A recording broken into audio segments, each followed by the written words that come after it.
इतिहास जानते हैं एक डोमिनो इफेक्ट की तरह होता है। एक छोटा सा धक्का और एक ऐसी चेन रिएक्शन शुरू हो जाती है जो दुनिया को हमेशा हमेशा के लिए बदल देती है। आज हम 200 सालों के इतिहास के एक ऐसे ही सफर पर निकलने वाले हैं। हम देखेंगे कि कैसे एक मशीन से निकली चिंगारी ने क्रांतियों की आग भड़काई और आखिरकार दुनिया को दो सबसे भयानक युद्धों में धकेल दिया, जिससे एक बिल्कुल ही नई दुनिया ने जन्म लिया। तो सवाल यही उठता है कि आखिर कैसे एक मामूली सी मशीन जो तरक्की का प्रतीक थी, इंसानियत के इतिहास के सबसे खूनी संघर्षों की वजह बन गई। चलिए इस गुत्थी को सुलझाने की कोशिश करते हैं। हमारी कहानी की शुरुआत होती है साल 1829 में जॉर्ज स्टीफनसन के रॉकेट से। ये सिर्फ एक इंजन नहीं था, नहीं, ये एक क्रांति थी। ये इस बात का सबूत था कि अब दुनिया को इंसान या जानवर नहीं, बल्कि भाप और लोहे की कभी न थकने वाली ताकत चलाएगी। और यहीं से हम पहुंचते हैं अपनी कहानी की पहली कड़ी पर, औद्योगिक क्रांति। ये सब शुरू तो ब्रिटेन में हुआ, लेकिन इसने एक ऐसी लहर पैदा की जिसने बहुत जल्द ही पूरी दुनिया को अपनी चपेट में ले लिया था। जरा इस साधारण सी दिखने वाली मशीन को देखिए। यह है स्पिनिंग जेनी। जेम्स हारग्रीव्स के इस आविष्कार ने एक ही इंसान को एक साथ कई धागे काटने की ताकत दे दी। सोचिए, इसने कपड़ा उद्योग को हमेशा के लिए बदल कर रख दिया, जिससे कपास की मांग इतनी बढ़ गई कि कभी खत्म ही नहीं होती थी और उत्पादन का तो पूरा पैमाना ही बदल गया। इसका नतीजा क्या हुआ? जन्म हुआ फैक्ट्री सिस्टम का। अब लोग अपने घरों में काम नहीं कर रहे थे। अमीर व्यापारी बड़ी बड़ी इमारतें बना रहे थे, उनमें मशीनें लगा रहे थे और तय तनख्वाह पर मजदूरों को काम पर रख रहे थे। मतलब काम छोटे छोटे घरों से निकलकर अब बड़े बड़े कारखानों में होने लगा था। ये समाज के काम करने के तरीके में एक बहुत बड़ा बदलाव था। तो सवाल यह है कि यह सब ब्रिटेन में ही क्यों शुरू हुआ? क्योंकि सच कहें तो वहां कामयाबी का एक परफेक्ट नुस्खा तैयार था। भरपूर कोयला और लोहा जो इस क्रांति का ईंधन थे, एक महफूज द्वीप जो उसे हमलों से बचाता था, समुद्र और नदियों तक आसान पहुंच जिससे व्यापार करना बहुत आसान था, और हाँ, एक ऐसा राजनीतिक माहौल जो नए नए आविष्कारों को बढ़ावा देता था। ये जो नए कारखाने थे ना, ये भूखे थे। ये ऐसे औद्योगिक दानव थे जिन्हें लगातार कच्चे माल की जरूरत थी और अपना तैयार माल बेचने के लिए नए बाजारों की भी। और इसी भूख ने साम्राज्य बनाने के लिए एक ग्लोबल दौड़ शुरू कर दी। इस दौड़ का एक नाम है साम्राज्यवाद। इसका सीधा सा मतलब था फौजी ताकत का इस्तेमाल करके दूसरे देशों पर कब्जा करना। मकसद एकदम साफ था, उनका कच्चा माल हासिल करो और उन्हें अपने कारखानों में बना सामान खरीदने पर मजबूर करो। यह अब इन देशों के लिए जिंदा रहने का सवाल बन गया था। इसका सबसे हैरान करने वाला उदाहरण था अफ्रीका के लिए मची होड़। जैसा कि इस स्लाइड में दिख रहा है, बस कुछ ही दशकों में यूरोपीय ताकतों ने सचमुच एक पूरे महाद्वीप को आपस में ऐसे बांट लिया जैसे वो कोई केक हो। अफ्रीका के कीमती संसाधन, सोना, हीरे, रबर, सब यूरोप के औद्योगिक इंजनों को चलाने के लिए छीन लिए गए। लेकिन इन सबको सही कैसे ठहराया गया? अच्छा, जीतने वाली ताकतों ने गोरे आदमी का बोझ जैसी बातें कहीं। उन्होंने दावा किया कि एशिया और अफ्रीका के तथाकथित पिछड़े लोगों को सभ्य बनाना उनकी नैतिक जिम्मेदारी है।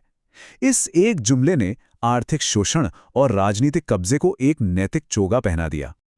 लेकिन तब क्या होता है जब दुनिया में कब्जा करने के लिए कोई और जगह बचती ही नहीं? ये भूखे साम्राज्य एक दूसरे की तरफ मुड़ जाते हैं। ये जो सभ्य बनाने का मिशन था, वो अब एक दौड़ बन चुका था। और इसी दौड़ ने देशों के बीच ऐसी दुश्मनी और शक पैदा किया कि एक बड़े टकराव के लिए मंच पूरी तरह से तैयार हो गया। 20वीं सदी की शुरुआत तक यूरोप एक बारूद के ढेर पर बैठा था। ये दो हिस्सों में बटा हुआ था, दोनों ही हथियारों से लैस और एक दूसरे के दुश्मन। एक तरफ थी ट्रिपल अलायंस, जर्मनी, ऑस्ट्रिया और इटली। दूसरी तरफ थी ट्रिपल एंटेंट, इंग्लैंड, फ्रांस और रूस। उन्होंने एक दूसरे की रक्षा करने के ऐसे वादे कर रखे थे कि अब बस एक चिंगारी की देर थी और एक बहुत बड़ा धमाका हो सकता था। और वो चिंगारी गिरी 28 जून 1914 को, जब आर्चड्यूक फ्रांसिस फर्डिनैंड की हत्या कर दी गई। जरा इस टाइमलाइन को देखिए, ये एक भयानक डोमिनो इफेक्ट जैसा था। ऑस्ट्रिया ने सर्बिया पर हमला किया, रूस सर्बिया के समर्थन में आ गया, जर्मनी ने रूस पर हमला कर दिया, फिर जर्मनी ने बेल्जियम पर हमला किया और इंग्लैंड भी जंग में कूद पड़ा। कुछ ही हफ्तों के अंदर इन संधियों के जाल ने पूरे महाद्वीप को युद्ध की आग में झोंक दिया।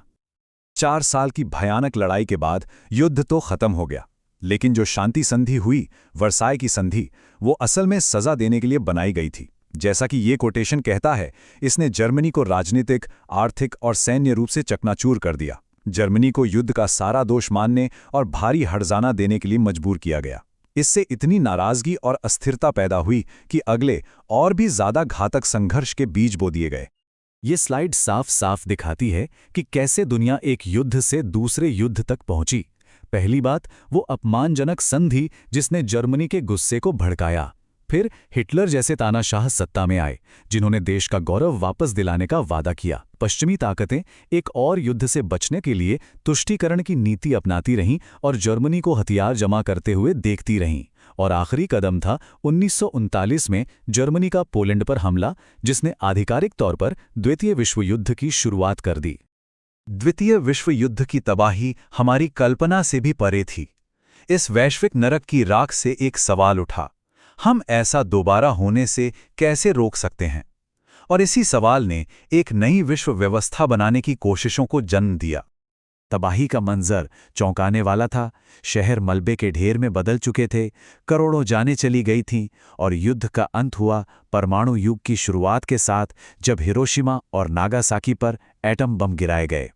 अब दुनिया के पास खुद को पूरी तरह से नष्ट करने की ताकत थी। एक नई वैश्विक व्यवस्था की जरूरत पहले से कहीं ज्यादा महसूस होने लगी थी। देखिए, दुनिया ने पहले भी कोशिश की थी। प्रथम विश्व युद्ध के बाद लीग ऑफ नेशंस बनाया गया था, लेकिन वो पूरी तरह से नाकाम रहा। उसके पास अपने फैसलों को लागू करवाने की कोई ताकत ही नहीं थी। इसी नाकामी से सबक लेते हुए 1945 में 50 देश एक साथ आए और एक नई, ज्यादा ताकतवर संस्था बनाई, संयुक्त राष्ट्र। संयुक्त राष्ट्र का मिशन एकदम साफ था, ऐसा फिर कभी नहीं होगा।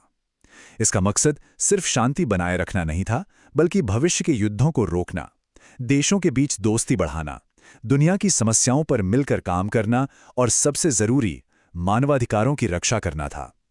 ये एक तरह का ऐलान था कि इंसानियत को अब सहयोग का एक नया रास्ता खोजना ही होगा।